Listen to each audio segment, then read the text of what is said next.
the biggest bank collapse since the 2008 financial crisis, and it shut down today.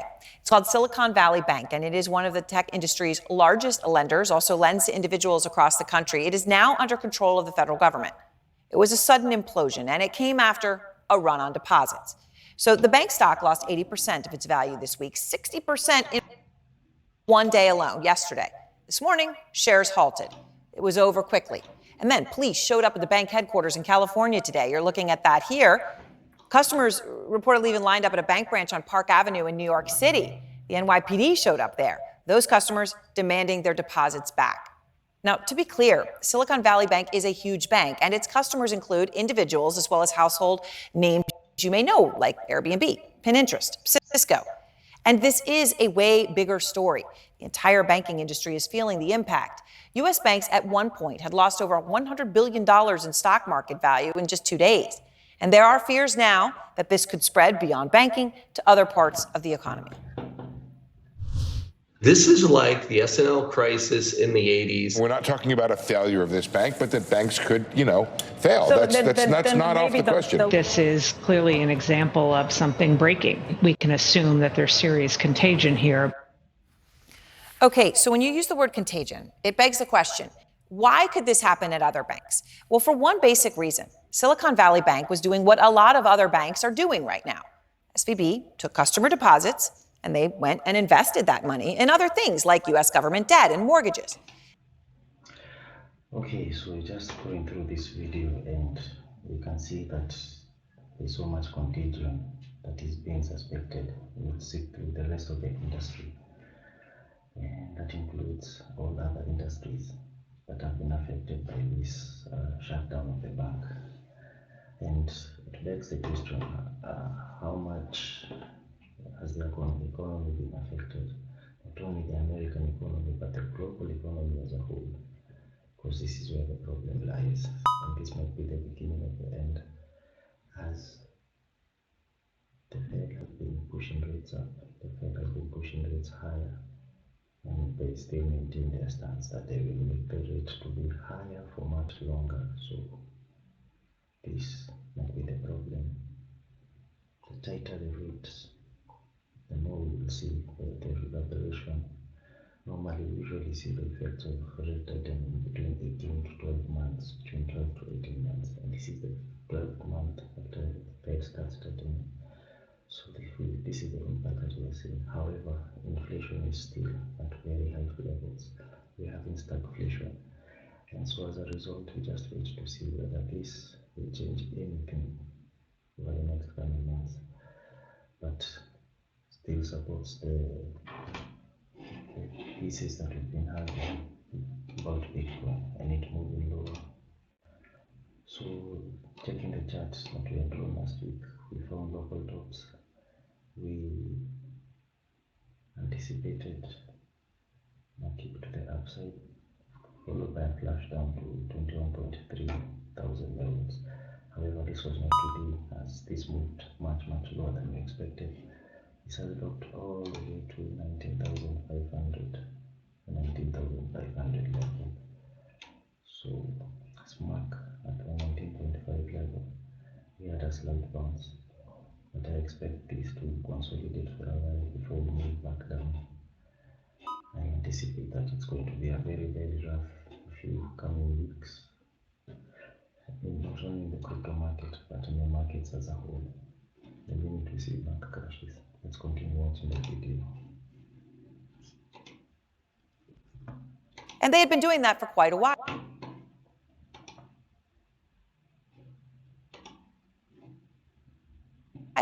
Well, when the Fed started to hike rates aggressively, that meant that Silicon Valley Bank immediately lost money on those investments. And at the very same time as they were losing money, as interest rates rose, those bank customers, those depositors, they needed to withdraw more money. So SVB started to sell assets, losing money just to raise the money needed to make good on deposit withdrawal requests. And then that turned into a spiral of fear and a race among customers to withdraw assets, the run on the bank. And yesterday, so over the next few weeks to months, really expect so many bank runs over the next few weeks. Customers being fearful. There's much liquidity that has been sucked out of the markets, and still so much more to come, so much more liquidity to go. In this market alone, it turned bullish once every last drop of artificial liquidity has been sucked out of the market. The last 10 years of quantitative easing, each and everything that has been built on sand will have to be destroyed before we can only think about moving another later. So what is another leg up, another bullish run up? So what is interesting is what the Fed is going to do over the coming few months. When the reports, they will start tightening again. Let's continue watching the video. Afternoon, the CEO of Silicon Valley Bank, his name is Greg Becker, hosted a call with clients and said, quote, "My ask is to stay calm because that's what's important. We have been long-term supporters of you. The last thing we need you to do is panic." Well, when that's the ask as a bank, you're toast. And one person familiar with the situation asking me the hypothetical question tonight, what prevents runs on a whole bunch more banks next week? Unclear. It is an important moment, and tonight the Deputy Treasury Secretary, Wally Adeyemo, is trying to calm fears in an exclusive interview with CNN. So it's setting up to be a very, very interesting week, coming week. It might be Lehman-style events over the next few weeks, and it's going to be very unfortunate for the market because we might be gearing up to see one of the biggest one-day stock market crashes in history. Everything might crash so badly that we only hope for the best, because when the markets crash, it means that everything else is going to go down the tree.